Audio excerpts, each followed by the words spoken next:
Amigos, muy buenas tardes.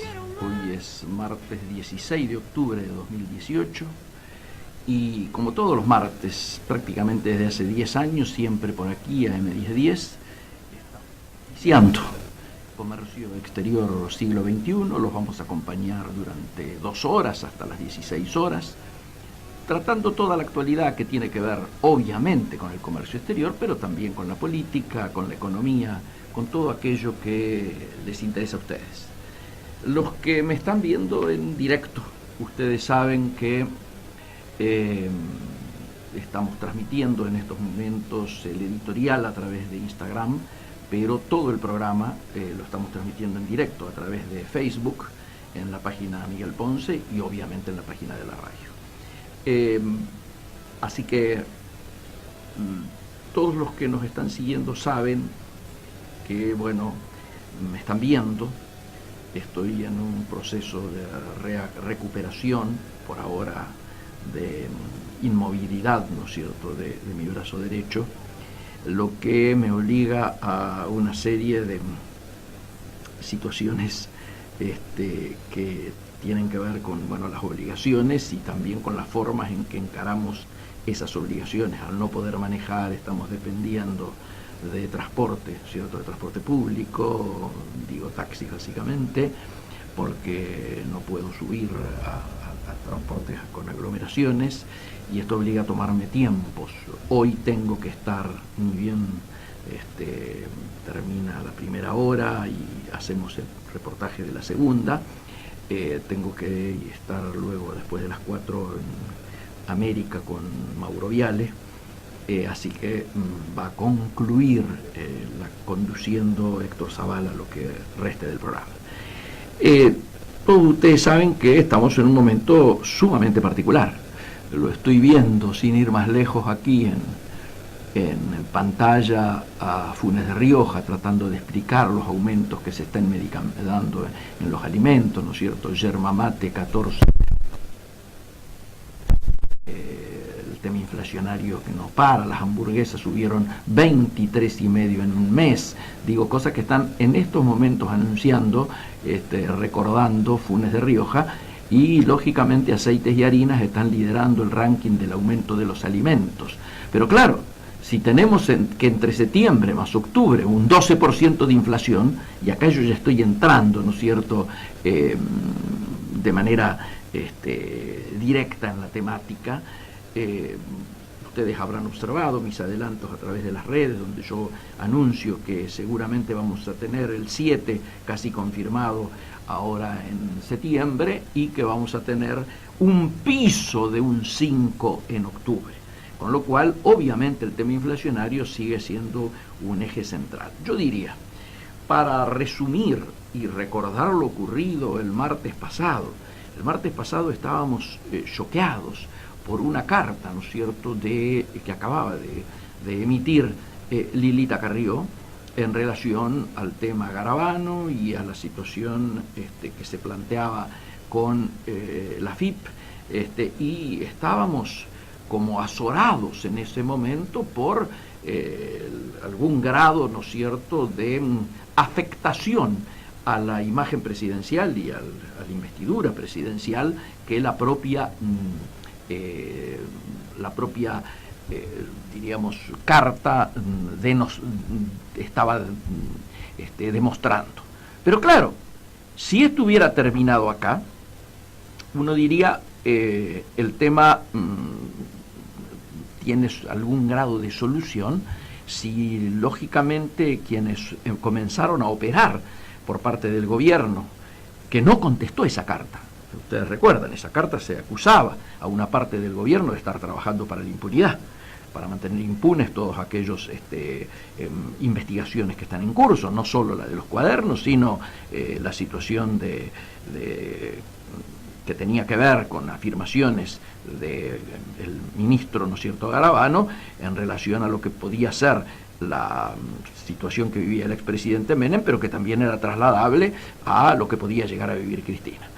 Pero claro, al no haber respuesta, al generarse una situación tan particular como la que se esperaba que ocurriera y no ocurrió en el anuncio que el jueves pasado el canciller Faurí y el ministro de la Producción Sica hicieron en relación a las pymes, donde fue el encuentro entre Lilita y el presidente, luego de escuchar que ella no lo había atendido al presidente telefónicamente luego de esa carta, ¿no es cierto?, y antes del jueves, como lógicamente dobló la apuesta al hacer allí una afirmación de que recién se iba a amigar con el presidente cuando se fuera el ministro Garabano. Esto lo hizo en un acto público, eclipsando claramente la motivación central del acto. El acto era las pymes, el acto era ver qué podía hacerse desde el gobierno para alivianar una situación, ¿no es cierto?, que es a todas luces muy dificultosa, con tasas que superan el 70% y que en boca del mismo ministro, ¿no es cierto?, no permiten el desarrollo de ninguna actividad productiva. Sin embargo, ¿de qué se habló al día siguiente? Alguien habló de las pymes, alguien habló de las medidas, alguien habló de que prácticamente fueron enunciaciones, diríamos, voluntaristas sobre lo que va a ocurrir en el futuro inmediato en relación a la producción, o de lo que se habló es de el beso seco entre el presidente y Lilita Carrió, y de la frase de Lilita Carrió allí, diciendo que solo lo va a perdonar o se va a generar amistad con el presidente el día que lo eche a grabar. Como esto obviamente originó unas respuestas, sí, ahora de alguna de las espadas de Presidencia de la Nación, no del presidente, que se mantiene en silencio en relación al tema, vino aquella insólita aclaración, rebobinando la situación y dándose cuenta, yo creo, de la gravedad de lo que estaba haciendo, diciendo que había sido un chiste. El país no está para chistes, la situación no está para chistes. Yo quiero decir explícitamente lo que ocurrió antes del sábado a la noche, que fue el otro punto álgido de la situación, cuando Carrió visitara a la cena de Mirta Legrand. Entre el mensaje donde ella transmite que le ha perdido al presidente confianza, ¿no es cierto?, aquel domingo pasado en la primera plana de La Nación, ¿no es cierto?, diciendo que le ha perdido confianza al presidente, y esto donde dice, para alivianar la situación, que lo dicho en el acto de las pymes era un chiste, a mí me ocurrieron muchos llamados que creo algunos de los cuales ocurrieron antes del martes pasado y lo conté aquí, pero luego se volvieron a repetir esos llamados, ya ahora con mucho mayor nivel de preocupación,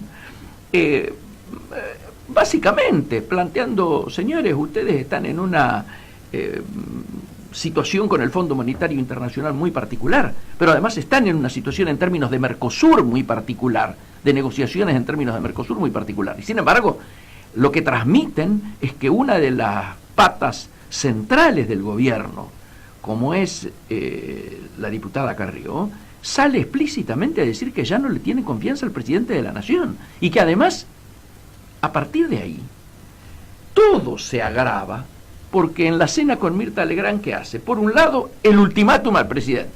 Si en 2 meses Garabano sigue en funciones, hay ruptura.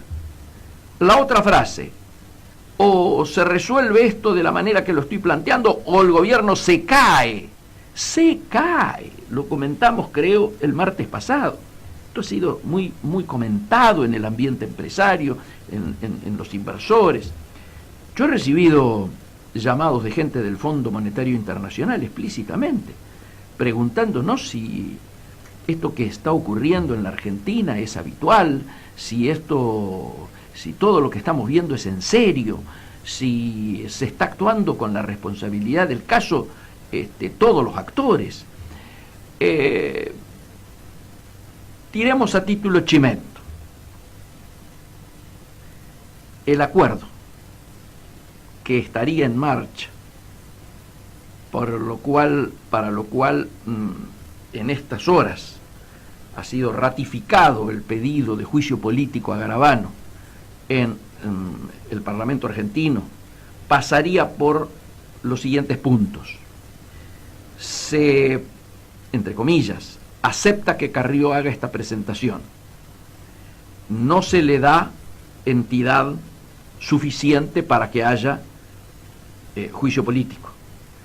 No acompaña a nadie de la alianza, salvo, supongo yo, los votos de la coalición cívica, este pedido. La oposición tampoco acompaña, porque podría montarse la oposición. A ver, papita pel loro, diríamos en el barrio, ¿no es cierto? Pero tanto el kirchnerismo como este peronismo sensato, creo que le llaman ahora, o moderado, o funcional, depende de cómo se ubique el que lo califique, también ha dicho que no entra en este juego.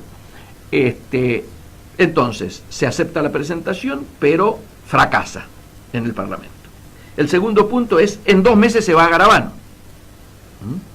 El tercer punto es, le mantienen la gente a Lilita Carrió en la AFIP, salvo uno de ellos que ya se estaba, todo el mundo sabía que se iba. Pero encima se lo pone a estas personas a cargo de unidades especiales para investigar ¿qué cosa?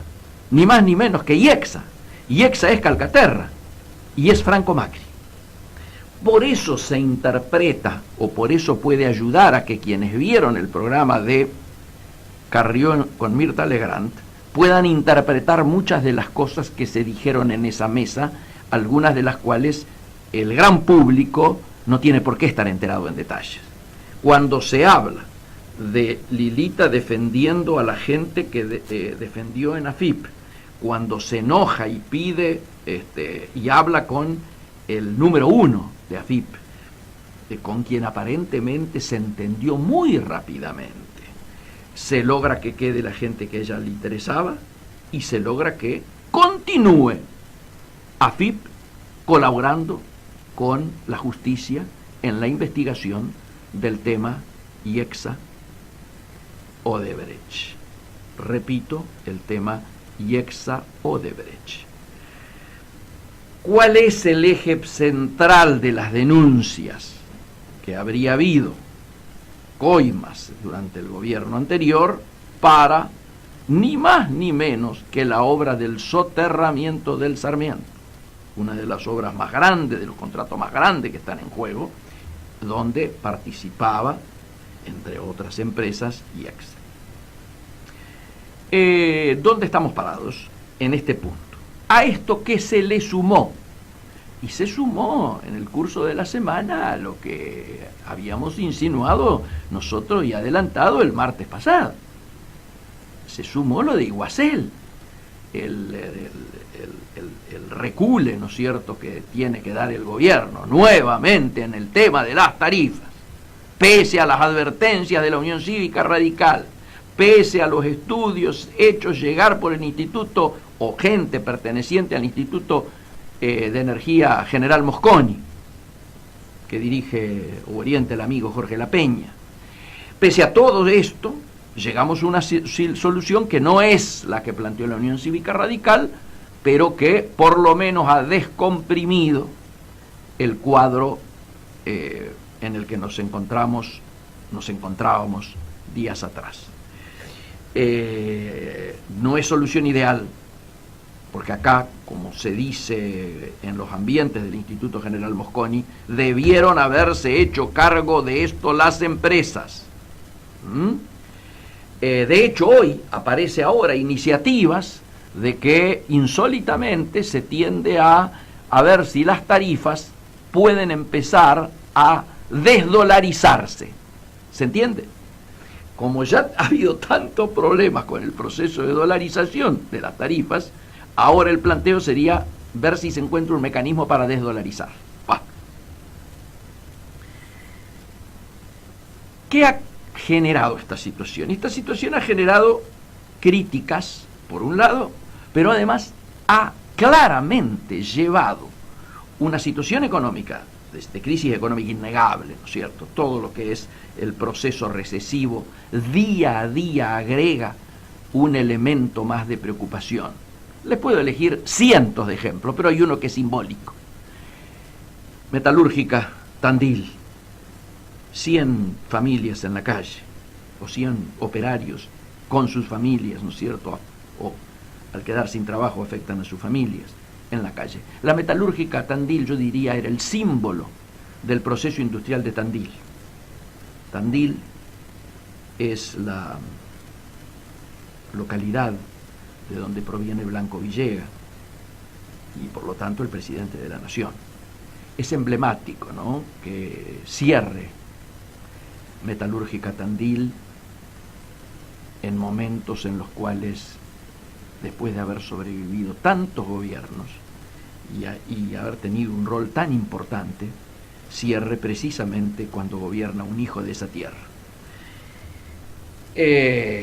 Decía que la situación económica es cada vez más grave, el impacto de lo social se nota cada vez más. Hemos dicho que vamos a ver escenas jamás vistas en la Argentina mientras transitemos por esta recesión, la más grave en la historia del país.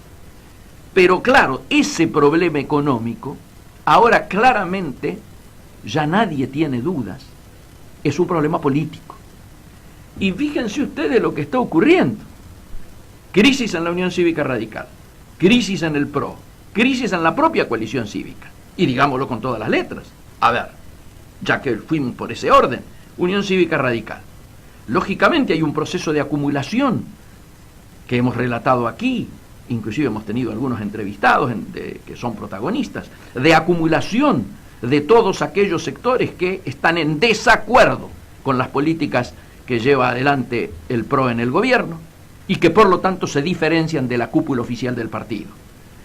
Se van nucleando. Ya surgió el EPA, ¿no es cierto?, el espacio de pensamiento alfonsinista. Surgió en Tucumán, congregando al conjunto de estos sectores, todo lo que es el movimiento nacional para la democracia social. Siguen avanzando los distintos setúbales que van a confluir en una reunión muy pronto en Unión de Benevolencia.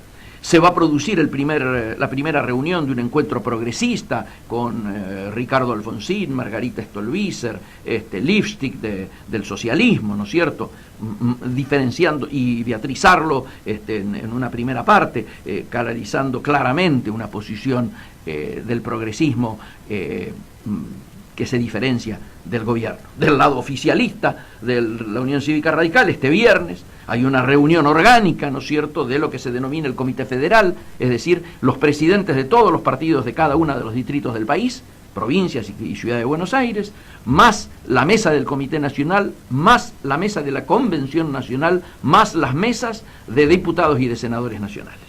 Obviamente, el planteo es cómo nos paramos frente al gobierno y seguramente van a intentar dar una respuesta que trate de contener al conjunto de los radicales, no solo a los radicales hoy oficialistas que de una u otra manera están acompañando las políticas de Cambiemos, sino también intentar dar respuesta a lo que todos ellos saben y lo saben bien.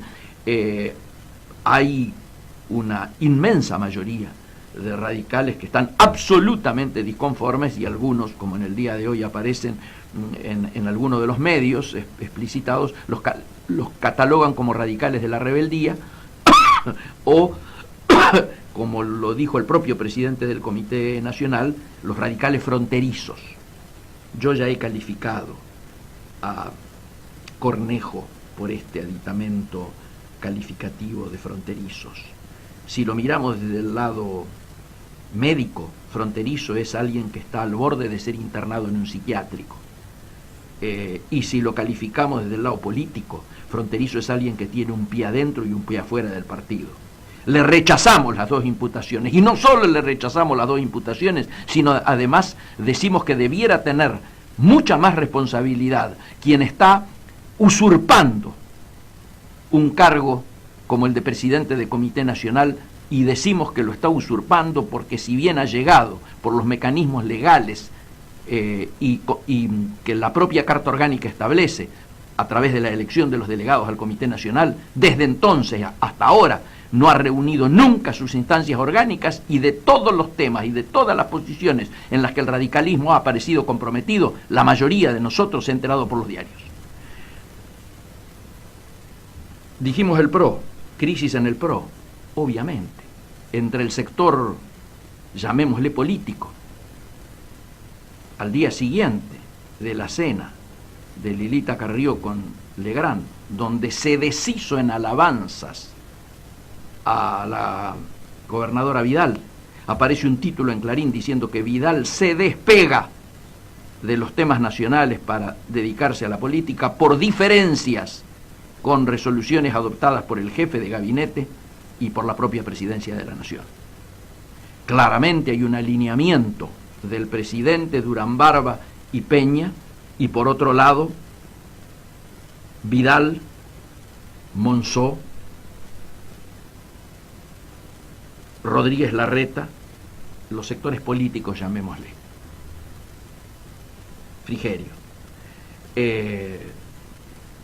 Crisis en la coalición cívica, también, porque a mí me ha llamado mucha gente que no está de acuerdo con el hasta dónde ha llegado Lilita Carrió en sus expresiones y hasta dónde ha, algunos dicen herido, algunos le agregan de muerte, otros lo dejan en herido, simplemente a la alternativa electoral que fue Cambiemos.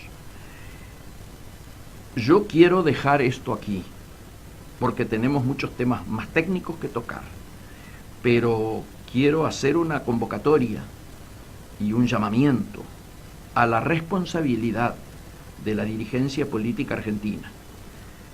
En momentos en los cuales tenemos un incendio, hay algunos que tienen no una mano, las dos manos cargadas con bidones.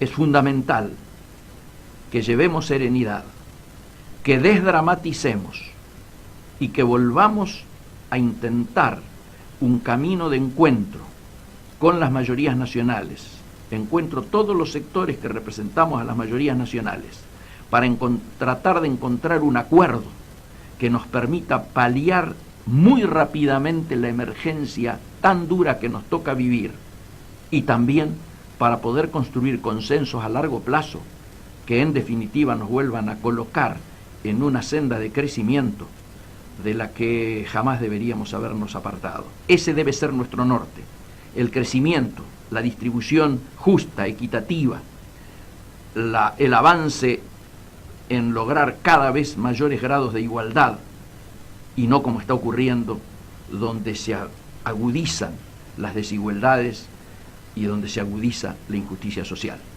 Vamos ya al intervalo y pasamos a la primera llamada del día de hoy.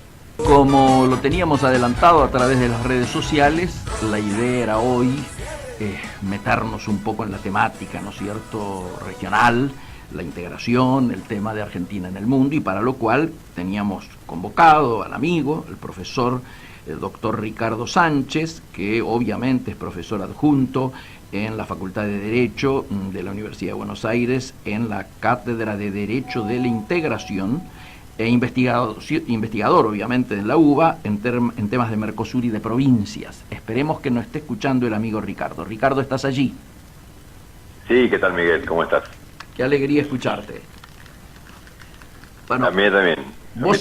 Vos sabés que hay muchos temas que están generando mucha expectativa en la región particularmente, ¿no es cierto? Estamos viviendo las horas previas a que se resuelva la elección en el principal país, ¿no es cierto?, en términos de envergadura del Cono Sur. Y por lo tanto nos interesaba primero una mirada integral tuya de cómo estás viendo el proceso de integración, particularmente el proceso de integración regional, y dentro de esto, cómo estás mirando el fenómeno de Brasil. Bueno, en principio hay que mirar el proceso con un poco de preocupación. Uh-huh. En primer lugar, preocupación, si se quiere, humana, para decirlo de alguna manera, los que tenemos una visión una visión de la política con valores. Nos preocupa en alguna medida la ascensión de líderes de las características las que puede tener Bolsonaro en la presidencia de Brasil. Esto en términos genéricos. De la misma forma lo podemos graficar con Trump o con el gobierno italiano. Correcto. Ciertos ascensos de populismo de derecha que son bastante problemáticos. Y bueno, y a su vez con la misma característica, estos populismos son bastante difíciles de acomodar en el marco de los procesos de integración. En general, bueno, a ver, Bolsonaro es una incógnita, para decirlo claramente, como lo están diciendo todos los analistas en el día de hoy. ¿Qué es lo que va a hacer Bolsonaro cuando se siente en la presidencia de Brasil? La verdad que es una incógnita para todos. Que la mitad de su gabinete vaya a ser ocupado por militares y exmilitares es una preocupación en sí mismo. Y nada, creo que la Argentina debería estar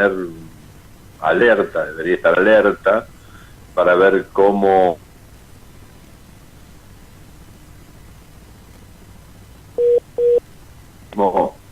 el neoliberalismo que plantea su potencial candidato a ministro de Economía, Guedes, es una cosa. ¿Estás ahí, Miguel, o se cortó? No, yo escucho perfectamente. No, porque escuchó el ruidito, por eso. Sí, puede ser el intento de llamar, sí. O si la alternativa va a ser digamos, el industrialismo clásico de Brasil. Correcto. Que no es tan lineal o no, digamos, no es tan afecto a las políticas de neoliberalismo. La verdad que esto es una incógnita. De todos modos, para nosotros tiene que ser una alerta, para la Argentina tiene que ser una alerta. En términos de difusión de ciertas ideas que particularmente a algunos nos parece un retroceso en términos de la civilización, por una parte, y en segundo lugar, también por esto de que las posturas más neoliberales pueden llevar a que Brasil tenga algunos comportamientos más aislacionistas, claro, o de manejo unilateral de la política comercial exterior, que a nosotros nos perjudique en nuestra condición de socios del Mercosur. Correctísimo. Correctísimo. Vos estás viendo también, como muchos están avisorando, que puede haber inclusive una modificación estructural del propio Mercosur, ¿no es cierto? Me da la impresión de que, a ver, nosotros cuando estudiamos la historia del Mercosur, hablamos del primer Mercosur fenicio, para decirlo de alguna manera, cierto. Mercosur estrictamente comercial, a uno más de carácter político que se dio en los primeros años de este siglo, digamos, después del 2003, con la llegada de algunos políticos como Lula, Kirchner y demás. Sí.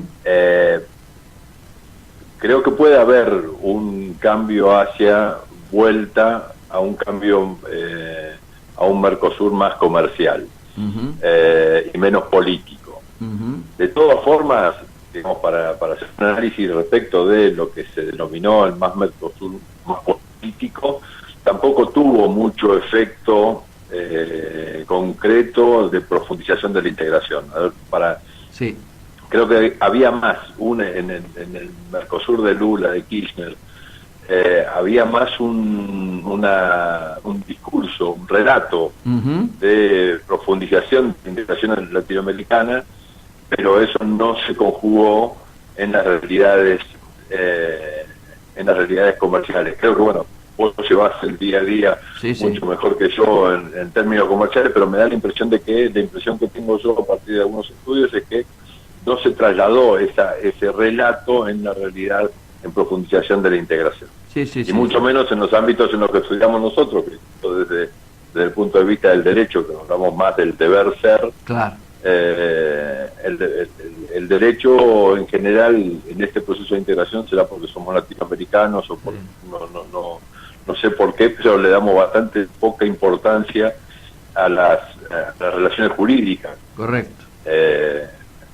Cuando en alguna medida estas relaciones jurídicas para los países más pequeños, como el caso de la Argentina, fundamentalmente, Uruguay, mucho más en este marco asimétrico, les es mucho más importante las relaciones jurídicas porque generan, fundamentalmente a los que tienen poder, más restricciones para hacer lo que quieran. Correcto. Ahora, ante la llegada de Bolsonaro, nosotros tenemos muy pocas restricciones jurídicas para imponerle a Brasil ciertos comportamientos. Uh-huh.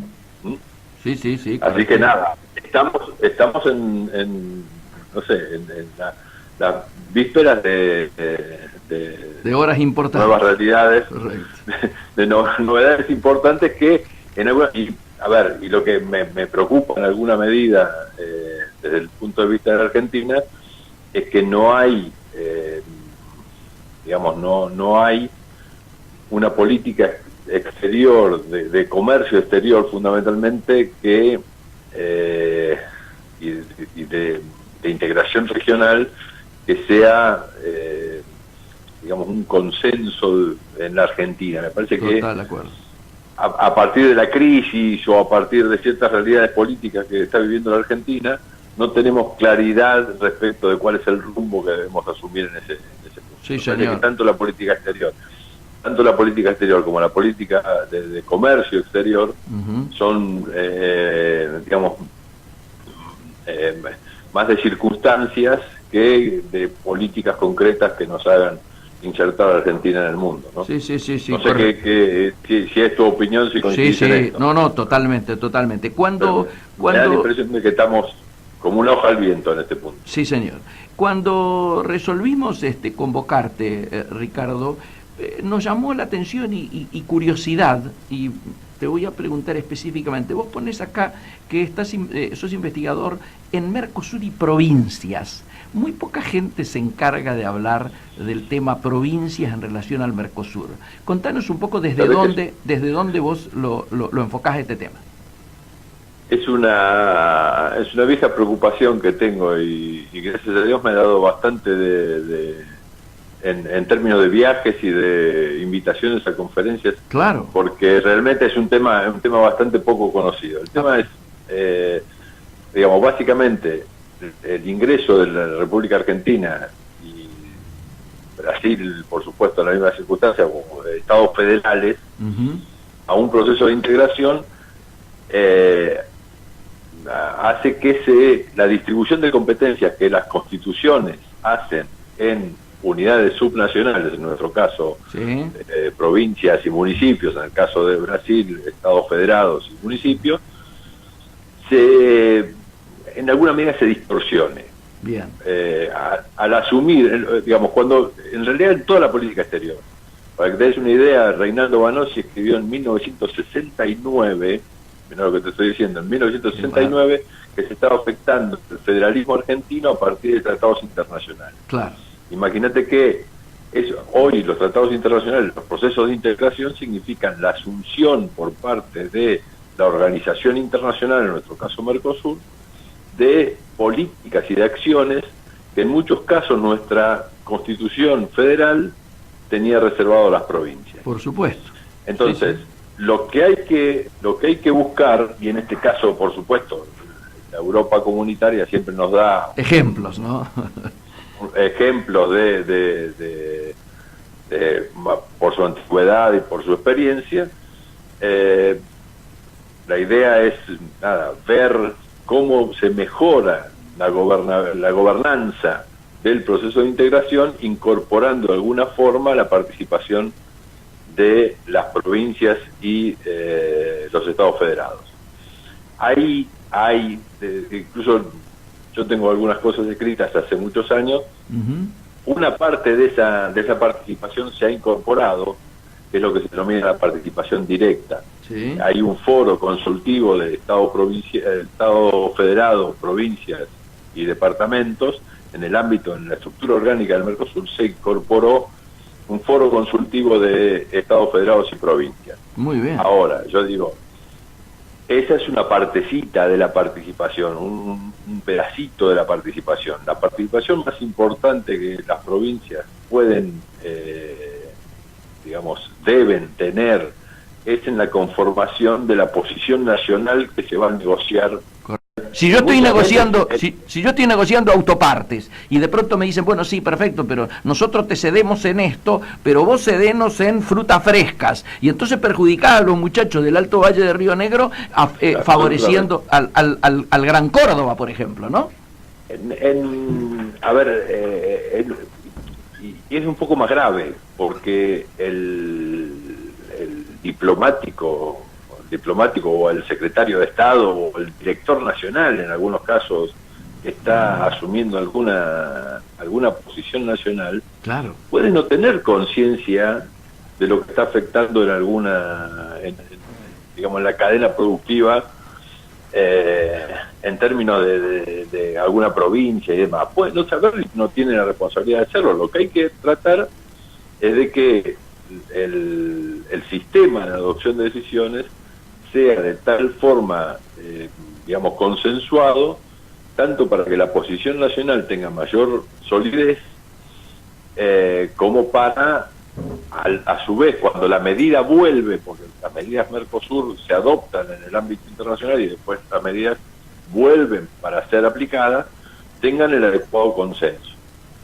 En el año, te cuento una historia, en el año 99, con el gobierno de la Rúa, con respecto a la política automotriz, se sentaba en el ámbito internacional, pero antes de sentarse en el ámbito internacional, citó y convocó y consensuó con los tres, porque la circunstancia era que los tres gobernadores de las provincias productoras de autos o de autopartes, Córdoba, Santa Fe y Buenos Aires, estaban gobernadas por el justicialismo. Claro.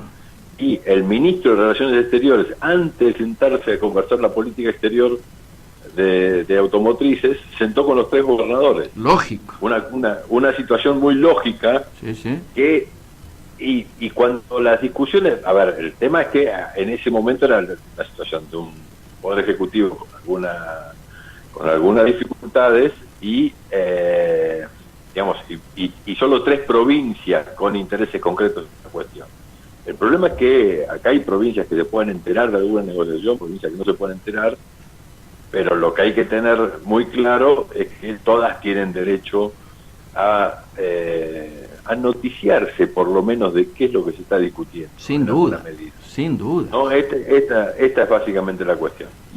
Ahí hay algunas experiencias en España con las comunidades autonómicas, hay algunas experiencias mucho más acentuadas en Alemania. Claro. Pero en última instancia, la idea es dotar, que no signifique una distorsión de las competencias, que la distribución de competencias que hace nuestra Constitución, que no sea desvirtuado a partir de un proceso de integración. Claro. Pues es que había en aquel momento, diríamos, donde se empezaba a discutir este tipo de situaciones, en Europa usaban una figura muy, muy gráfica para precisamente explicitar este conflicto de tensiones que se daba en términos de alcances e incumbencias. Decían, muchas cosas que anteriormente teníamos que ir a reclamarle a Madrid, decían los catalanes, ahora tenemos que irla y reclamar en lo que sería el Parlamento Europeo. En Bruselas, en Bruselas. Es exactamente así. Y muchas otras que reclamábamos a Madrid, ahora tenemos que resolverlas directamente en Cataluña. Es decir, como que hay un avance del regionalismo, que sería Bruselas, pero también como contrapartida hay un avance de las autonomías locales, y obviamente esto como dos caras de una misma moneda, ¿no? Del fenómeno. Ellos hablan de la gobernanza multinivel. Ahí está. Esto es, que para cada situación haya un nivel gubernativo que adopte las decisiones adecuadas y más adecuadas de acuerdo a su nivel. Y ese es un tema que nosotros debemos estudiar. Claro.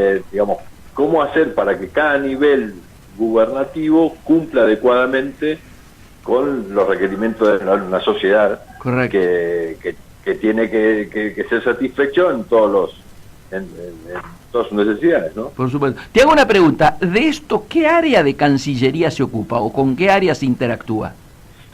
Mira, hay una dirección de provincias, pero digamos, lo cierto es que ellos no tienen mucho el ejercicio no tienen mucho el ejercicio de la conversación. Por supuesto, en general la demanda es al revés. Claro. Ante una decisión adoptada, cuando se entera la provincia va y protesta en alguna medida. Claro. El tema es que no hay igualdad en la posibilidad de informarse. Claro. No todas las provincias tienen la capacidad para instalar, informarse adecuadamente de todo lo que se está negociando y demás. Es distinta a la provincia de Buenos Aires. Porque aparte hay un tema de cercanía política. Alguna provincia se puede acercar, se puede anoticiar a partir de que tiene cierta sintonía política o no. Pero todo esto hay que regularlo de tal manera para que esto no sea aleatorio la información que tengan las provincias. Ricardo, obviamente estamos muy atrasados en esto, ¿no es cierto? Hay mucho por caminar hacia adelante, ¿no? Sí, mucho. No hay, ya te digo, este foro consultivo que se hace, en alguna medida, y a mi modo de ver muy particular, yo digo que se hizo para conformar a gobernadores e intendentes para que puedan viajar a la reunión en Mercosur. Claro. Pero no es el fondo de la participación, no es la participación más importante que ellos debieran tener. La participación más importante es en el ámbito interno del Estado. Correcto. Es un debate que se tiene que hacer antes de que el funcionario internacional, el funcionario argentino vaya y adopte un compromiso internacional. Correcto. Te hago una pregunta. En esto trabajamos. Está muy bueno. Te hago una pregunta. ¿El Parlamento tiene algún grado de incidencia en esto que vos estás comentando? ¿Algún grado de injerencia? A ver, el Parlamento lo que ha hecho en alguna medida ha generado un órgano que no tiene carácter intergubernamental. En última instancia, hoy es el único órgano, más allá del Comité de Representantes Permanentes, es el único órgano, el Parlamento del Mercosur, que no está representado por lo menos en el caso argentino, que ya fueron elegidos en forma directa, que no representa al gobierno argentino. ¿Se entiende? Los parlamentarios son parlamentarios que fueron elegidos, en el caso argentino fueron elegidos directamente por el pueblo y responden directamente al pueblo en el ámbito. Es un avance, es un avance, porque en última instancia hay algún órgano. Se intentó en el Mercosur en varios momentos, pero nunca se logró, de que haya algún órgano que mire por encima de las posiciones de los estados. Claro.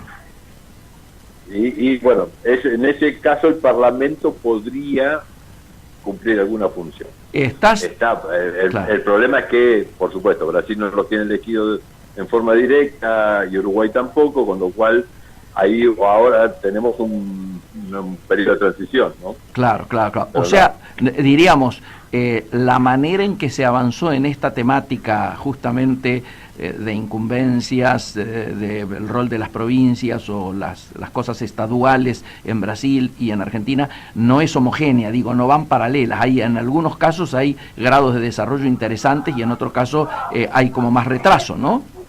Sí, y también tiene que ver con el ímpetu político que pueda tener en un momento y en otro. Ahora va a haber que preocuparse porque lo siga teniendo en este caso. Claro.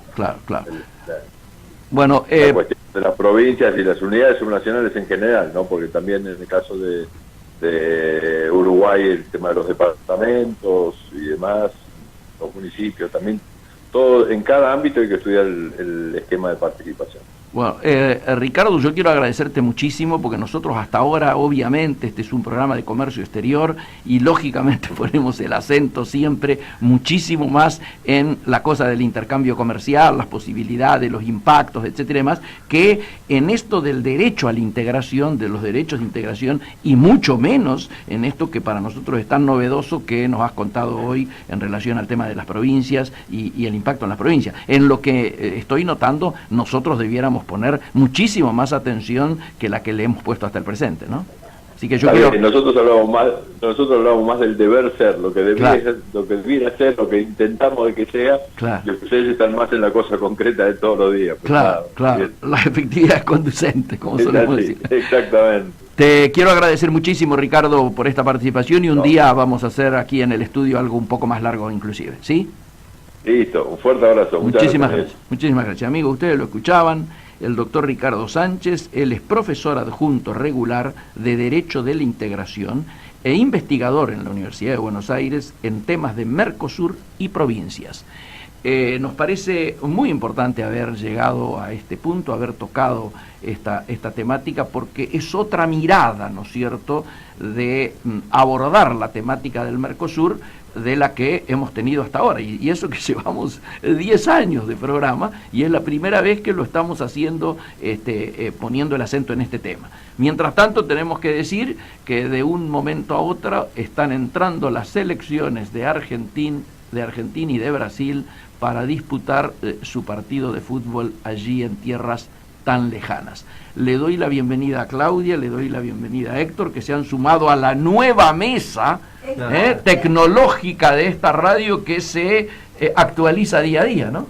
Fantástico. La verdad que es precioso. Una grata sorpresa. Bueno, sí. Felicitaciones. Y le falta todo mucho lo que es me estaba contando Aníbal, todo lo que es la carga informática y tecnológica que va a estar rodeándonos para facilitar obviamente la posibilidad de que todas las plataformas que uno necesita estar usando en simultáneo puedan estar aquí mismo, ¿no? Así que bueno, es una buena noticia. Seguimos, mientras tanto, hemos transmitido el editorial por Instagram y por Facebook, y ahora estamos siguiendo todo el programa por Facebook. Por eso les dije que se sienten donde se sienten, porque el ángulo de la cámara abarca muy ampliamente y muy generosamente estos 3 lugares. Buenísimo.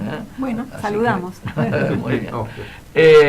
Tenemos, Héctor, para la segunda hora, quiero comentarte 2 temáticas. La primera temática está vinculado a yo diría, de los que han quedado vivos, porque lógicamente hubo tipos muy importantes que ya no están, vinculados al cooperativismo. El tipo más destacado, más reconocido, es un hombre de Rosario, Roberto Beresi Artúa, que alguna vez ha venido a almorzar por la Fundación y demás, y que nos va a comentar un hecho, yo diría que los diarios de Buenos Aires no reflejaron su real envergadura, mientras que por supuesto los diarios del interior sí, que fue una convocatoria que hicieron todos los grupos cooperativistas en Córdoba el pasado 12, precisamente ¿para qué?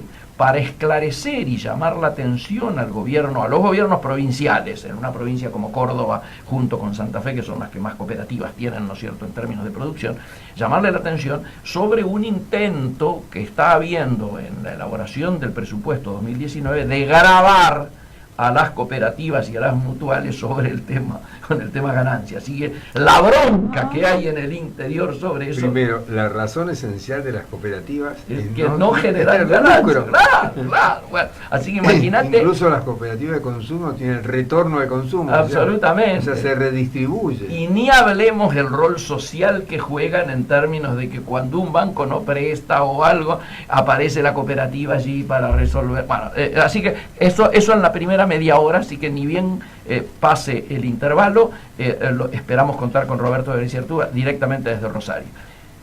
Cuando termina él, yo me tengo que retirar y quedan ustedes a cargo de este barco, ¿no es cierto?, con las secciones habituales. ¿Tenés entrevista? Bien, yo les puse por escrito que me iba a 15:30. Sí, porque no sabíamos el motivo. Sí, está puesto, sí, Mauro Viale. Nos cambiás por Mauro Viale. Y ustedes saben que la televisión es terrible, así que... Tuya es la responsabilidad. No, pero queda más que en buenas manos, porque las secciones de ustedes ya juegan de taquito, yo diría, ¿no? Además van a poder ir diciendo cómo va el partido, el partido. No, eso lo va vamos a ser ver. mundial. Difícil. No, muy difícil. Enfrentamiento número 100. Nos vamos ya al intervalo y volvemos en minutitos ya con la comunicación. Empezamos nuestra segunda hora de Comercio Exterior Siglo XXI y tal como lo teníamos adelantado a través de las redes sociales, tenemos el placer, la alegría, el honor, no sé cuántos calificativos más ponerle a la comunicación de ahora, se encuentra desde Rosario, si no me equivoco, directamente el amigo Roberto Bereciartú, ¿es así? ¿Cómo va, amigazo Miguel Ponce? Bueno, ¿cómo andamos? Estamos muy bien, estoy acompañado por Claudia a mi izquierda y si lo podés ver en Facebook, en directo transmitiendo, y a mi derecha Héctor Zavala. ¿Son de River como vos? No. Tratemos, por favor, está jugando Argentina y Brasil, pongamos, como decían, la celeste y blanca por delante de la roja y blanca, como decía algún dirigente partidario. Está bien, bueno. Roberto, ¿te imaginas por qué estamos llamando? Yo adelanté hace un rato que vos venís de protagonizar, junto lógicamente a otros directivos importantes allí en Córdoba, una jornada histórica, yo diría, para el cooperativismo argentino, en el esfuerzo que están realizando todos los sectores de evitar un despropósito que podría tener lugar. Yo creo que las probabilidades son cada vez menores, que a través del presupuesto nacional sean grabadas las cooperativas y mutuales. Para los que no están enterados, me gustaría que hagas una introducción primero de la temática y luego cuentes alrededor del evento tan importante. Bueno, para toda tu audiencia, en primer lugar, adelanto que dentro de unos minutos, en la Cámara de Diputados, en la Comisión de Cooperativas y Mutuales de la Cámara de Diputados, hacen su presencia Cooperar, Confederación de Cooperativas de la República Argentina, con INAGRO, Confederación de Cooperativas del Agro, y la CAM, Confederación Argentina de Mutuales, junto a los diputados de todos los bloques que integran la Comisión de Cooperativas y Mutuales. Muy bien. Es un intento de intercambiar ideas y buscar el apoyo unánime de los diputados, que no importa los bloques que pertenecen a esa comisión, que deberían tener la sabiduría y la lealtad doctrinaria y jurídica en relación a este intento del gobierno nacional de imponer el impuesto a la ganancia de las cooperativas y mutuales de crédito y seguro. El dictamen sale de la Comisión de Presupuestos, no de esta comisión. Claro. La preside un hombre del PRO de Santa Fe, Laspina, el diputado Laspina. Sí, muy conocido. Un hombre conocedor de lo que es la economía social en la provincia de Santa Fe, pero que argumentando urgencias fiscales, situaciones difíciles, tormentas y otras cosas, dice, bueno, ¿de dónde sacamos más fondos para pagar al Fondo Monetario Internacional? Claro. Bueno, ¿y por qué no grabamos a las cooperativas y mutuales? Pero las cooperativas y mutuales son entidades sin fin de lucro, el capital es irrepartible.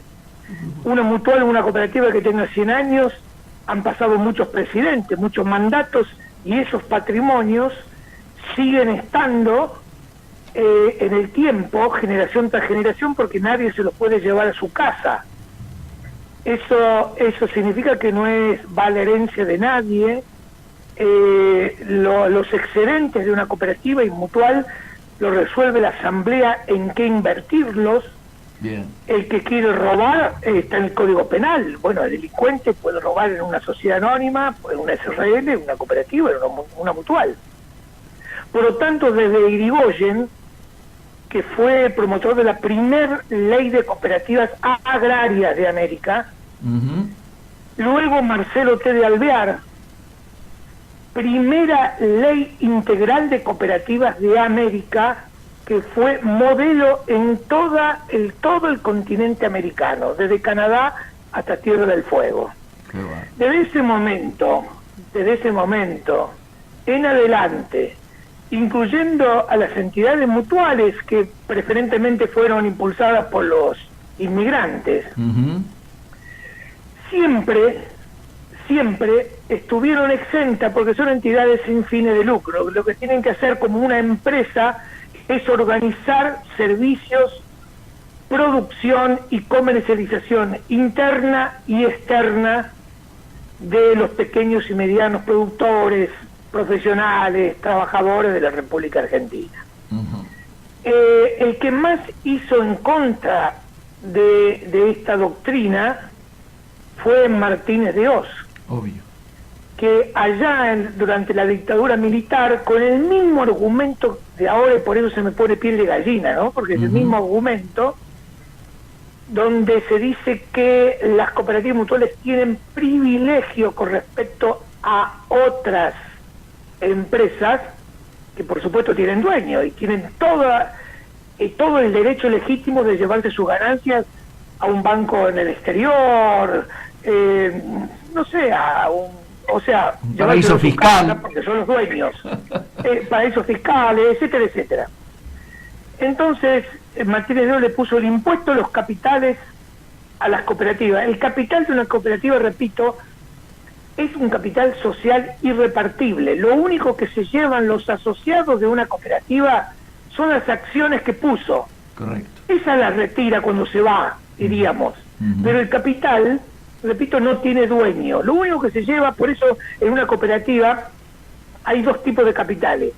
El capital colectivo, que alguno la palabra colectivista, ¿viste? Le puede sonar a, no sé, qué fantasma. Ese patrimonio colectivo es como si fuera una empresa del Estado. Es bien común, no es de nadie. Debe servir para prestar servicios y también producto y comercialización, etcétera, etcétera. Bien. Ahora, en las mutuales, todo es capital irrepartible social. Claro. Un club, el mío, Independiente de Avellaneda, por ejemplo, o el de mi pueblo, o el Automóvil Club Argentino, que nació en 1904, que tiene una operatoria de 4.000 millones de pesos al año. El Automóvil Argentino no tiene dueño. Claro. Los patrimonios de los hoteles y las estaciones de servicio del Automóvil Argentino puede estar 200 años más, nadie se lo lleva a su casa. Ese capital no genera ganancia para los mandatos de los miembros de la comisión directiva que van pasando. En efecto. Pero eso que es tan sencillo en la economía, es tan sencillo, ahora se dice como Martínez de Oz que tienen ganancias. Entonces en aquel momento vino la democracia y don Raúl Alfonsín, uno de los presidentes más brillantes de la democracia en América, se junta con Cooperar y con Inagro y le dice, bueno, acá tenemos una asignatura pendiente, tenemos que sacarle a ustedes impuestos a los capitales que puso la dictadura militar. Pero la democracia nace en pañales, sin fondos para el desarrollo cooperativo y mutual. Y en ese momento, en 1987, fue algo histórico, estimado amigo Miguel. Yo lloré ese día en la Cámara de Diputados porque se peleaban peronistas y radicales quienes hablaban mejor de las cooperativas. Y se eliminó el impuesto a los capitales y se puso una contribución, que no es un impuesto, es una donación que el movimiento cooperativo hace a la democracia para el desarrollo de la economía social con un modelo federal. Bien. Es una donación que desde el 87 hasta hoy hace el movimiento cooperativo. Pusimos el 1% del patrimonio de cada cooperativa por año. Correcto. Te hago una pregunta. Entonces, hoy, te hago una pregunta. Sí. ¿Está en la mesa ahora de debate ampliar esa contribución como una manera de solución? Bueno, ¿esto es así? El tema, claro.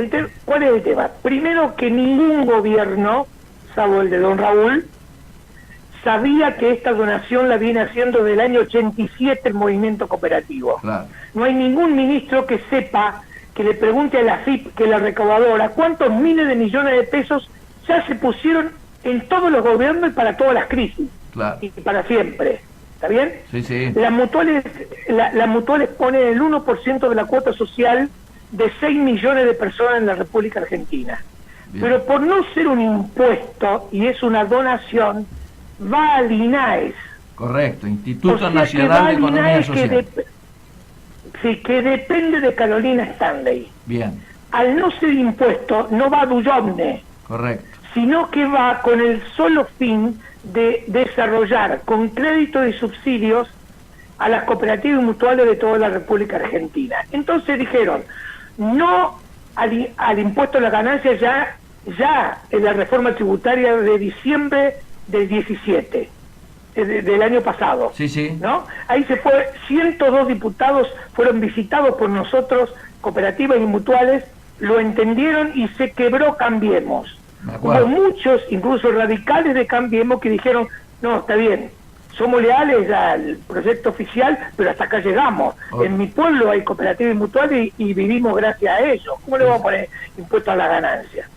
Hoy en día, entonces, lo que se dice es, bueno, estamos dispuestos a resignar, ya que no nos corresponde porque no es un impuesto, vamos a aportar, dice la mutual, a lo mejor podemos aportar un punto más de nuestro patrimonio. Y la mutual le dice, estamos dispuestos, igual que nuestras hermanas cooperativas, a hacer un aporte de nuestro patrimonio, el 1% de nuestro patrimonio. Eso es una actitud de generosidad. Bien. Que no la tiene ningún sector económico, ¿no es cierto? Porque es donar porque no te corresponde, claro, ¿no? Es comprensión entonces, de la crisis. Es factible, sí, pero repito, del 87 están poniendo las cooperativas y nunca preguntan si hay crisis o no hay crisis. Claro. Siguen poniendo, y la mutual es el 1%. Pero entonces, en estos momentos, la avaricia o la ley de mutuales y la ley de cooperativas, queriéndole sacar la palabra exención y poner impuesto a las ganancias. Pero si vamos al artículo 85, entonces, Miguel, tengamos en cuenta que lo que más le molesta son las cooperativas de seguro y de crédito grandes, Claro. porque le pisan los callos a los grandes intereses, monopolios, oligopolios. Sí. Le quieren poner impuesto a la ganancia a las grandes mutuales, Sí. por ejemplo, yo te digo, de seguro y de crédito. Te interrumpo acá. Yo el día viernes tuve una reunión con la gente de Credicop. ¿Cuál es la situación en relación al que me parece es el único banco cooperativo que queda, no? Es el único banco de los 85 bancos que había, el único que queda, y ellos deberían contribuir con el 35% de los, para el gobierno o para esa doctrina de Martínez Dios, Dujovne, digamos, neoliberal, el 35% de los excedentes del Credicop deberían ir a rentas generales. Claro. Esto es una barbaridad, te digo, jurídica, una barbaridad constitucional. Sí, claro. Es el único banco cooperativo que quedó, pero hay muchas cooperativas de crédito, estimado Miguel. En el interior, las residuales de los bancos que fueron desapareciendo cooperativos, los que no absorbió Credicop, esas son cooperativas de crédito que desarrollan hacen desarrollo local y regional. Bueno, a esa también le cabría. A una mutual tan importante de seguros como San Cristóbal, por ejemplo, Claro. ¿no es cierto? Que sus excedentes son para seguir creciendo, no hay otra razón de que haya excedentes. Entonces les molesta, primero lo recaudatorio, y segundo les molesta que compitan en la misma cancha con los grandes capitales. Obviamente. Porque el movimiento cooperativo y mutual, bien manejado como corresponde, no tiene otro destino que crecer, porque los excedentes son para crecer. Obviamente. Nadie se los roba. Ahora, si hay cuevas, esto quiero que todos tus programas que estén escuchando y tienen amigos diputados de Cambiemos, que están con respetar el presupuesto oficial, le digo que ante el argumento de que hay cuevas o mutuales o cooperativas de crédito, diríamos, estafadoras o usurarias, lo importante es sacarles la matrícula, no poner impuesto a la ganancia y que sigan estafando. Muy bien. Porque, por supuesto, hay bancos que han hecho mutuales y que lavan plata tangencialmente por atrás con mutuales truchas. Muy bien. Que tienen muy buenos estudios jurídicos, por lo tanto en el INAES tienen las carpetas plejitas. Claro. Ahora, todas esas denuncias, estimado amigo Ponce, están hechas en el ANSES, en el INAES, en la FIP.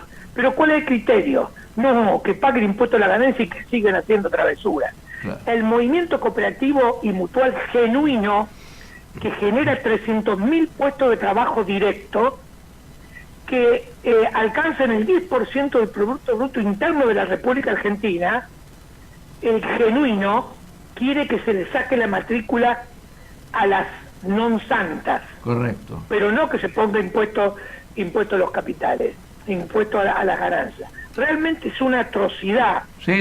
Vos, te digo este dato, nada más. Las mutuales de ayuda económica del país y las cooperativas han prestado 16.000 millones de pesos el año 2017. Pero ¿a quiénes se los presta? Son pequeños y medianos, muchos de los cuales, estimado amigo Miguel, son pymes.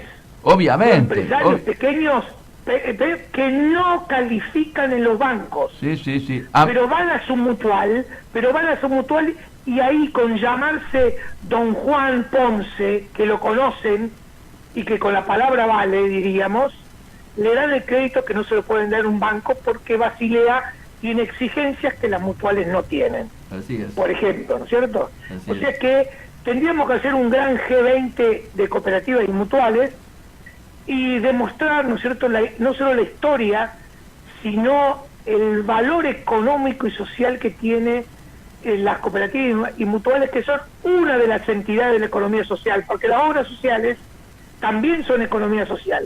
Roberto. Administran sin fines de lucro los fondos de los asociados. Sí. Vasco, contanos un poco lo ocurrido en Córdoba, lo del 12. Bueno, en Córdoba fuimos con mucho... O sea, nosotros que venimos de la militancia por las causas que son sociales, ¿no? Políticas, sociales, teníamos el temor de que la concepción movimentista de estos sectores de la economía, como son cooperativas mutuales, estaba un poco deshilachada, diríamos. Claro. Y en Córdoba, la primera demostración de 3.000 personas en un estadio cubierto de básquet, 3.000 personas, es histórico, porque vinieron dirigentes y asociados, juventud mutualista, mujeres mutualistas y cooperativistas de la región centro, incluso hasta federaciones de mutuales de San Juan, por ejemplo, porque estuve charlando. Primero es acción movimentista que no se debe perder nunca. Segundo, hasta el viernes, si contábamos los porotos, se perdía la elección, la discusión en la comisión de presupuesto y luego en el recinto. ¿Dónde estaban depositadas las esperanzas? En el cambio de actitud del peronismo federal, de la Argentina federal, de los gobernadores que firmaron el convenio fiscal con Macri, y que entre las exigencias de Macri era: háganme votar todos los artículos a mano alzada. Nosotros siempre hemos criticado la escribanía, ¿no es cierto?, en el Congreso. Entonces el tema está que esos diputados que venían con esa orden de esos gobernadores, más los gobernadores de Cambiemos, por supuesto, hacía que tuviéramos mucho miedo. Yo no sé todavía cuál va a ser el resultado. Lo que te quiero decir, que haber hecho el acto en Córdoba fue un acierto. Perfecto. Porque Unión por Córdoba estuvo presente en el acto. Unión por Córdoba estuvo presente. Y uno de los diputados nacionales de Unión por Córdoba dio la voz de cómo va a votar el bloque de Unión por Córdoba. Eso implica que Schiaretti cambió de posición, porque había dicho que iba a votar a ojos cerrados, iba a hacer votar a ojos cerrados el presupuesto. Te hago una pregunta. ¿Implica... Si gesto, te digo esto nomás. Si este gesto de Unión por Córdoba se traslada a otras provincias, estaríamos festejando la semana que viene. Sí, claro.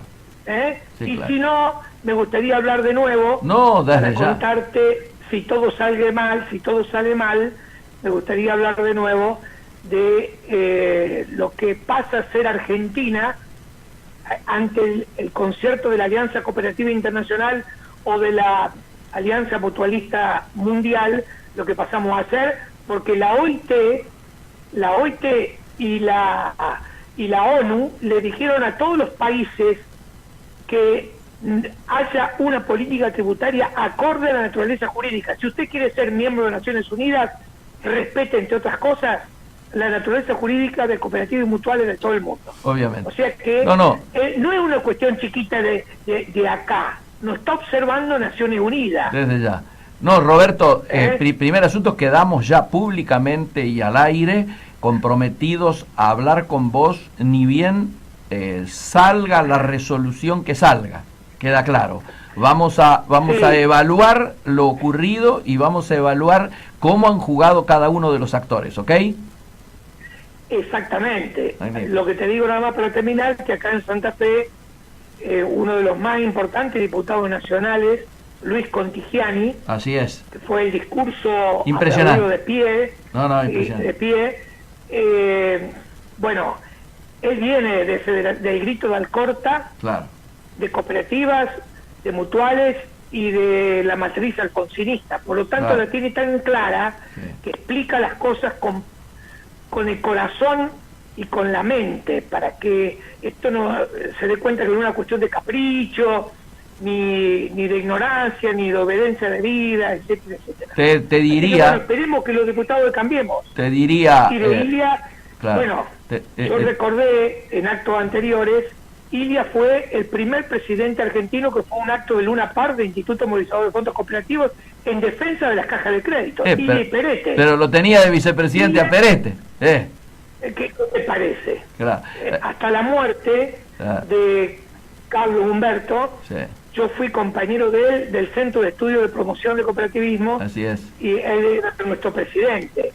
Roberto, O sea, te diría, muerte, Roberto, te diría lo siguiente, te pediría que si podés hacer la gestión también para que uno de estos martes, yo diría después que haya habido resolución, lo tuviéramos a Contigiani aquí personalmente, si está en Buenos Aires, y si no telefónicamente, ¿sí? Sí, tenemos la 5ª cumbre de Cooperativas de América. Ya. Nada más y nada menos que en Buenos Aires. Tenemos que ir con Luis, aparte de su gestión como diputado, está invitado, que me parece que es la semana que viene. Excelente. Me parece porque yo coordino un día y no recuerdo bien cuál día me toca, pero son 3 días de la cumbre de Cooperativas de América. Justo van a venir para ver qué pasa. Buenísimo. Fíjate vos, está lamentable, ojalá sea para bien, ¿no? Buenísimo. Ojalá sea para bien. Roberto, te reagradecemos. Te reagradecemos y seguro vamos a volvernos a poner en contacto, ni bien este tema esté resuelto, pero lo has esclarecido con tu sapiencia habitual. Te mando un buen abrazo. Un abrazo para todos ustedes. Gracias. Muchísimas gracias. Amigos, ustedes lo escuchaban, el licenciado Roberto Vélez y Artúa, directamente desde Rosario, posiblemente la persona hoy del interior del país que mejor maneja estos temas y que creo yo nos ha dado una, diríamos, no lección, pero sí nos ha dado una explicación lo suficientemente profunda y clara como para que esta temática sea comprendida. Yo los estoy dejando, queda a cargo de la dirección el amigo Héctor Zavala, ponemos un temita y nos estamos viendo el próximo martes. ¿Y si le pedimos a Claudia el temita? Adelante. A ver. Bueno, le voy a pedir a Aníbal si nos pone un tema cantado por Serrat y Alberto Cortés. Muchísimo poema musicalizado por Serrat, que es de Miguel Hernández, que se llama Nanas de la Cebolla. Miguel Hernández murió en la cárcel en 1939 y su bebé solamente tenía cebolla para comer. Estaban pasando una situación de gran miseria en España. ¿Y por qué la elegí justamente hoy? Bueno, porque hoy, 16 de octubre, se celebra el Día Mundial de la Alimentación, en recuerdo de la creación, el 16 de octubre de 1945, de la Organización de las Naciones Unidas para la Agricultura y la Alimentación, con el fin de generar conciencia sobre el problema alimentario mundial y fortalecer la solidaridad en la lucha contra el hambre, la desnutrición y la pobreza. En su libro El hambre, Martín Caparrós dice: conocemos el hambre, estamos acostumbrados al hambre, sentimos hambre 2, 3 veces al día. No hay nada más frecuente, más constante, más presente en nuestras vidas que el hambre. Y al mismo tiempo, para muchos de nosotros, nada más lejano que el hambre verdadera. Para poder hablar del tema, Caparrós viajó por la India, Bangladesh, Níger, Kenia, Sudán, Madagascar, la Argentina, Estados Unidos, España, y allí encontró sequías, pobreza extrema, guerras, marginación y seres hambrientos. El autor se pregunta cuáles son las causas por las que casi 1.000 millones de personas no coman lo que necesitan. ¿Es porque los alimentos son el negocio de unos pocos? ¿Es el fracaso de una civilización? La pobreza golpea con mayor fuerza a los niños y adolescentes, lo que lleva a la reproducción de la pobreza, debido a condicionamientos culturales, educativos y laborales que implica criarse en un ambiente de carencias alimentarias básicas. La miseria no es un problema del siglo XX y XXI que atañe solo a los países del tercer mundo, entre ellos América Latina, sino que, como las leyendas, ha pasado de generación en generación, ocasionada por equivalentes sistemas de explotación. El Programa Mundial de Alimentos asegura que hoy en día hay 925 millones de personas desnutridas en el mundo. Desde 2014, el número de personas que sufren de hambre comenzó a aumentar, según un informe de 2017 llamado El Estado de la Seguridad Alimentaria y la Nutrición en el Mundo, que lo declararon 5 organismos de la ONU. Entre las principales causas del hambre, señala el citado organismo, están los desastres naturales, la falta de infraestructura agrícola, la sobreexplotación del medio ambiente y el alza de los precios de los alimentos en el mercado internacional. Pero, ¿por casa cómo andamos? ¿Qué pasa en la Argentina? El último informe del Observatorio de la Deuda Social de la Universidad Católica Argentina refleja que entre el 2016 y el 2017 la pobreza infantil pasó del 60,4% al 62,5%, es decir, creció un 2,1%. En el tercer trimestre de 2017, 1 de cada 10 niños reside en hogares vulnerables con carencias alimentarias. De acuerdo a los datos recabados, un 10%, más de un 10,4% de los chicos en todo el país que pasa hambre, ¿no? Un 10,4%, mientras que un 5,8% no recibió alimentación directa, ¿no? Entonces, 10,4% en todo el país los niños pasan hambre y un 5,8% no recibió alimentación directa. Si bien la ampliación de la AUH pudo haber ayudado a bajar los problemas alimentarios, no resolvió los problemas estructurales de pobreza medidos por vivienda y salud. Y eso también hace a la pobreza, no solamente la alimentación. La semana pasada se aprobó en el Senado la Ley Donal, iniciativa que partió de la diputada Elisa Carrió sobre la donación de alimentos a los más necesitados.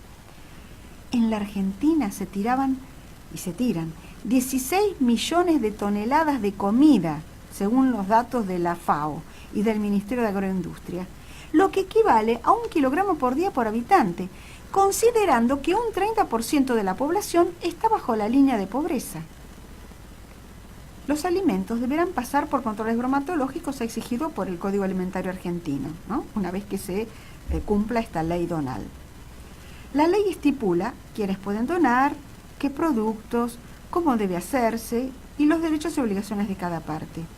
Pero además se crea un registro de instituciones de bien público receptoras de alimentos en el ámbito del Ministerio de Desarrollo Social de la Nación, donde deberán inscribirse instituciones públicas o privadas legalmente constituidas que cumplan con los controles sanitarios. Pero por suerte no somos los únicos, Los países miembros de Naciones Unidas, entre ellos Chile, se han comprometido a reducir el desperdicio de alimentos a la mitad hacia el año 2030. Este compromiso también fue adoptado por países de América Latina como Colombia y Perú en el marco del Plan de Seguridad Alimentaria, Nutrición y Erradicación del Hambre 2025 de la Comunidad de Estados Latinoamericanos y Caribeños, CELAC. En Europa, Francia fue el primer país en prohibir a los supermercados que tiren o destruyan la comida que queda sin vender, obligándolos, en cambio, a donarlas a organizaciones de caridad y bancos de alimentos. España es el país que más alimentos dona, de acuerdo con datos suministrados por la Federación Europea de Bancos de Alimentos. Dona más que Italia. En 2015, la FAO, junto a la empresa alemana Messe Düsseldorf, lanzó el proyecto Safe Food para promover la creación de redes entre los actores de la industria de alimentos a fin de reducir las pérdidas de ellos. También el movimiento Disco Sub, nacido en Francia y Alemania, recupera los alimentos no vendidos y prepara platos que luego son distribuidos gratuitamente. Bueno, ojalá que cunda este ejemplo y que en todo el mundo se aprovechen estos alimentos que son tirados y que realmente están en condiciones de ser aprovechados. ¿No te parece, Héctor? Me parece muy bien, realmente un informe muy completo sobre un tema que es un absurdo, ¿no? Que haya personas que pasan hambre en la Argentina y que al mismo tiempo se tiran, dijiste, 16 millones de toneladas. Exacto. De comida. Exacto. Es un despropósito, por lo menos esto está bien, es una manera de empezar a solucionar el problema, un problema que tiene que ver también con la falta de equidad, ¿no? Claro, con la desigualdad social. Ese es un tema mundial, pero profundamente sudamericano. En Latinoamérica se nota esa desigualdad que es una afrenta. Bueno, Claudia, hablando de cosas que merecen ser tenidas en cuenta y en realidad reformadas, yo voy también a intentar pasar un audio, en este caso de un sindicalista uruguayo que se ha viralizado, y le vamos a pedir a Aníbal que lo ponga en el aire y después yo explico por qué. Nosotros tenemos que mirar para adentro en el sindicalismo. ¿Qué tipo de sindicato queremos? ¿Es qué sociedad queremos? No podemos pedir una sociedad con nivel educativo, una sociedad con niveles morales, con ética, con reglas de juego, si nosotros no lo implementamos adentro. No podemos estar de acuerdo con el ausentismo laboral. No podemos estar de acuerdo con que la gente no vaya a laburar o que va a laburar y la verdad hace como que va a laburar. No nos mientamos. Es un problema. No quiero en mi sindicato eso. Quiero laburantes. El mejor sindicato no es el que más huelga hace, es el que mejor laburante tiene abajo. Y eso es así. Eso es clase obrera. Eso es mirar a los Nieri en la cara y decir, mamarruca, aquí estamos. Esto es el sindicato de clase. Por esto hay que pelear. No fomentemos el lumperío. No fomentemos lo desclasados. Hay que apoyar a los que luchan. Por 8.000, 10.000 mangos se levantan a laburar en la mañana. Miran para atrás, ven los guachos durmiendo y salen igual. ¿Qué voy a comparar ese compañero con el que no va los lunes? Está mal. Y hay que decirlo en este micrófono, que es nuestro. Bueno, este audio, Claudia, que acabamos de escuchar, forma parte de una arenga que pronunció un dirigente sindical uruguayo el 1 de mayo del 2013, en el Día del Trabajador, ¿no? El Día de los Trabajadores. Y que ahora se hizo circular a través de un grupo que se está alejando del Frente Amplio y se viralizó en las redes. Se trata de Richard Reed, mira, un nombre muy inglés, Richard Reed, que surgió como dirigente sindical en Uruguay, fíjate qué historia que tiene, y surgió durante la lucha contra la dictadura que se desarrolló entre 1973 y 1975. Y este dirigente, Richard Reed, es uno de los fundadores del Movimiento de Participación Popular, el MPP, que lidera José Pepe Mujica.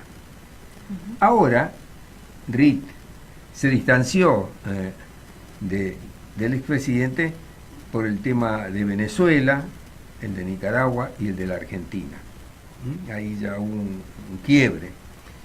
Y opinó en una nota que le hizo al Diario de la Nación hace unos días sobre el desencanto de los votantes en la región hacia la izquierda. Comillas, el pobre, el hijo del trabajador, que se vio entusiasmado con una propuesta progresista, se desilusiona porque esos dirigentes en los que confió le mintieron y se enriquecieron con la corrupción. Esto fue lo que dijo Reed, sobre el cual voy a volver. Pero ahora quisiera rescatar un trabajo de Felipe Piña que en algún momento hizo para una columna que habitualmente publican en la revista Viva de Clarín. Y decía Piña, un informe policial da cuenta, aquí, en la Argentina, en la capital federal, de la detención de un obrero anarquista al que se le encontró, comillas, famélico en grave estado de desnutrición, comillas. El oficial escribiente detallaba entre las pertenencias del detenido se encontraron 100 pesos y que al ser interrogado se le preguntó, ¿por qué no había usado ese dinero para alimentarse? El detenido contestó, esta plata es del sindicato, de mis compañeros, que tienen tanta hambre como yo, pero dan lo poco que tienen para la causa redentora de la humanidad. Del mismo episodio, ocurrido en los años 30, personalmente tengo una complementación. Y la escuché de bocas de viejos compañeros, como dicen los anarquistas, como se identifican por lo de compartir el pan, de la FORA, de la Federación Obrera Regional Argentina. Ese obrero famélico, como decía el informe, había sido llevado a la comisaría no detenido, sino porque había sido socorrido cuando se desmayó de hambre en las proximidades de tribunales. Cuando se le hizo esa pregunta, en la versión que yo tengo, que me transmitieron viejos anarquistas, dice que contestó, esa plata es del sindicato y yo soy el tesorero. Impresionante, ¿verdad? Sí, si comparamos con los sindicatos que ahí tenemos quería actualmente. Ahí quería llegar. Fíjate vos el caso de Hugo Moyano, que dice, si detienen a Pablo, la gente va a reaccionar y la CGT estará dispuesta a acompañar. Fíjate vos hasta dónde se llevan las cosas. No descartó un paro. El líder sindical dijo que no le cabe ninguna duda que se trata de una orden del gobierno de Macri. Y a veces dice directamente de Macri. Hugo Moyano habló del pedido de detención de su hijo, y este pedido de detención, ¿quién lo hace? Lo hace un fiscal. Y por un tema que tiene que ver con el Club Independiente, es un tema de defraudación, de enriquecimiento ilícito, de muchas cosas sucias, en la que se está investigando en el Club Independiente. Dice Moyano, la gente va a reaccionar porque Pablo es un pibe muy querido por la gente y la CGT estará dispuesta a acompañar. Y dijo que el sindicato de camioneros irá a Ezeiza a buscarlo y que no descarta un paro nacional. Esto parecía que remitiera al regreso de Perón a la Argentina. Yo estuve en Ezeiza en aquella oportunidad. La CGT dio a conocer un comunicado que dice así: la CGT repudia el pedido de detención del dirigente del sindicato y la Federación de Trabajadores Camioneros, compañero Pablo Moyano, que forma parte de una persecución a dirigentes gremiales con el doble objetivo de distraer la atención a la tremenda crisis económica que padece el pueblo argentino y a la vez amedrentar al movimiento obrero organizado para que no continúe el plan de lucha que se viene desarrollando. Yo creo que la crisis es evidente y sería ridículo tratar de taparla como un hecho judicial. La causa que investiga a Pablo Moyano, el hijo de Hugo, uno de los hijos, ambos están imputados en la causa que se investiga a una asociación ilícita encabezada por el barra brava de Independiente, Pablo Bebote Álvarez, que está preso, que habría defraudado a millones de pesos a Independiente. Inicialmente la imputación la formuló el fiscal de investigaciones ante el juez de garantía de Loma Zamora, Gabriel Vitale, en marzo de este año, así que no tiene que ver cuál es la relación. La causa es de marzo y ahora se plantea como que es para tapar la crisis actual. El fraude se habría realizado, entre otras maniobras, a través de una mesa de dinero que habría recibido plata de Pablo Moyano. Es la misma causa donde el Bebote Álvarez, otros barra bravas y el ex dirigente Noray Nakis ya están procesados y varios con prisión preventiva. También fue imputado el director de empresa Sistemas Integrados Sociedad Anónima, y cuyo nombre no se ha dado a conocer, ¿no?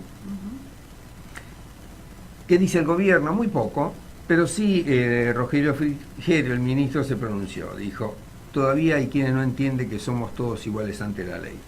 ¿Qué está queriendo decir con esto? es que el hecho es judicial y ahora se plantea en estos términos. Y dice Frigerio, claramente todavía hay quienes no entienden que somos todos iguales ante la ley, que somos todos independientes, que la justicia es independiente, que no hay un poder ejecutivo como en el pasado que le da órdenes a la justicia según su conveniencia. Y acá vuelvo a nuestro mencionado dirigente gremial uruguayo, Richard Reed. Él se plantea en este momento otras cosas. Mientras nosotros seguimos discutiendo cosas pasadas, estamos discutiendo temas que tienen que ver con hechos dolosos, con defraudaciones, con enriquecimiento ilícito, con blanqueo de capitales y un montón de cosas, Reed está en otra. ¿Y qué es lo que dice? ¿Cuáles son los desafíos de los sindicatos obreros y de los trabajadores en general en esta época? Es la pregunta que le hizo el periodista. Y Reed contesta: la invasión de la tecnología, de la robótica, elimina puestos de trabajo de intermediarios, de servicio, y habrá una legión de gente que perderá el empleo. La primera obligación es advertirlo. La segunda, exigir mayor educación para hacer frente a un mundo que se avecina. No es la primera vez que pasa algo así, pero este fenómeno es más rápido que la tercera revolución industrial. ¿Qué tal? ¿Qué tal? ¿No? Mirá, qué planteo distinto, ¿no? Mientras uno quiere parar el país, movilizar y todo para inmiscuirse en una causa judicial, que como creo que fue la Nata, las sentencias no son votables, no van por escrutinio. No. Bueno, esperemos a ver qué pasa. Un detalle, mira, que yo lo agrego, que podría vincularse al audio que pasamos, que fue viralizado, que se está escuchando todavía, es esto. Recientemente 1.880 empleados públicos de la Argentina, 1.880, renunciaron porque el nuevo sistema de control de asistencia verificó que no cumplían con sus horarios de trabajo. Y además se advertía que cobraban simultáneamente por 2 trabajos, y al cual por lo menos a uno no iban. Gran diferencia en un momento en que los Moyano amenazan con un paro si queda detenido Pablo, y el jueves irán a Ezeiza para recibirlo tras su viaje de Singapur. Hoy el gremio se moviliza por su paritaria. En el gobierno hablan de apriete. Y ese es el panorama, al cual vamos a referir en unos momentos, si Aníbal nos auxilia con un temita musical que ya estamos escuchando mientras yo preparo la garganta.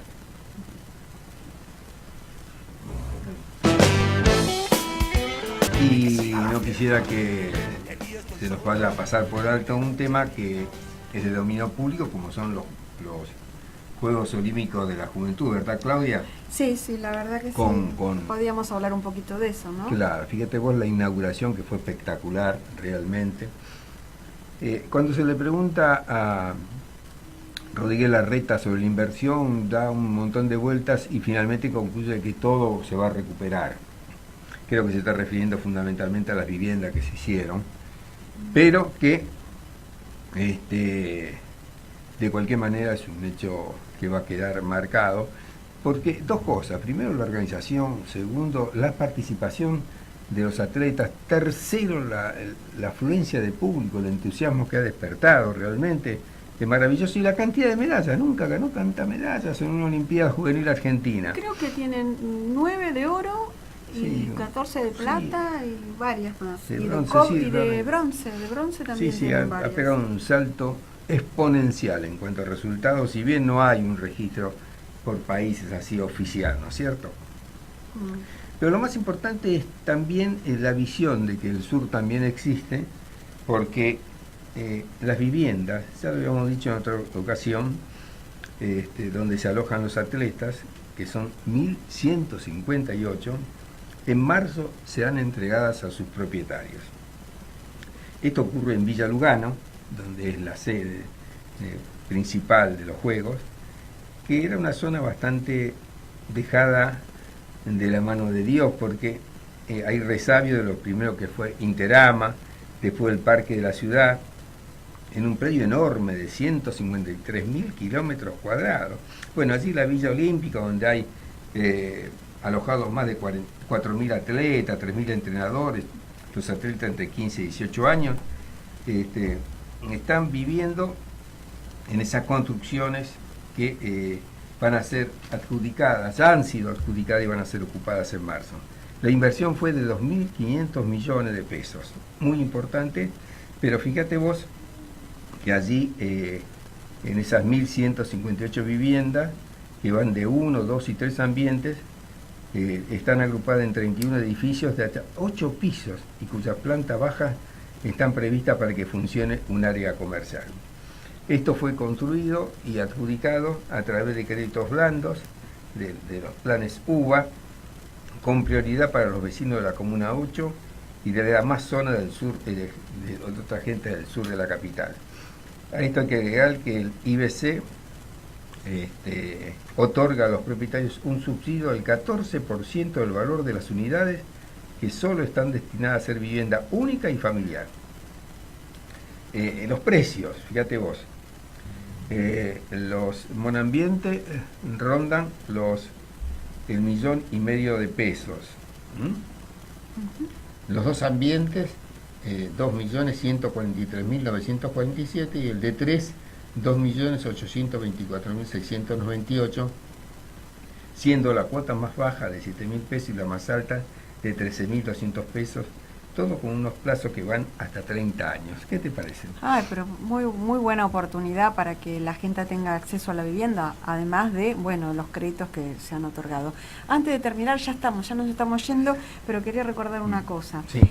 Que antes hablé de Miguel Hernández, que estaba en la cárcel durante la dictadura de Franco, era durante la Guerra Civil Española, y dada la casualidad, o sea, dada la coincidencia, hace 10 años también se cumple un aniversario, que es cuando Baltasar Garzón ordenó recuperar los restos de Federico García Lorca, que fue asesinado también durante la Guerra Civil Española.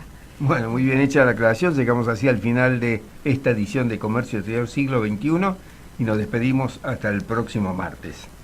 Chao.